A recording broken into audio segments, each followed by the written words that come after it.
Mga kadiskarte, touchdown tayo. Ito yung gagawin natin, Innova ulit mga kadiskarte. Yan, pagtanggal, ganito lang. Tanggalin nyo lang itong mga itong knob na to. Yan.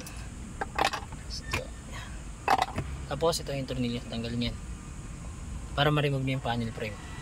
So ayan, nabaklas na natin. Ito yung pinaka wiring. Yan, kabit natin yung ano, mag-wiring muna tayo, tapos kabit natin yung Android. 2,000 years later.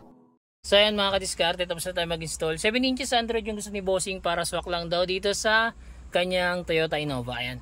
Ito, naglagay tayo ng spacer yan, kabilaan yan. Kasi 8 inches yung stock, 7 inches lang yung meron tayo.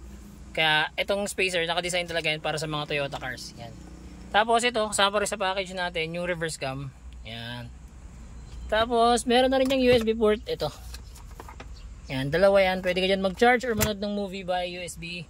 And then, nag-avail din sa atin si Bossing nito, front dashcam. Yung front dashcam natin mga kadiskarte, ito yan.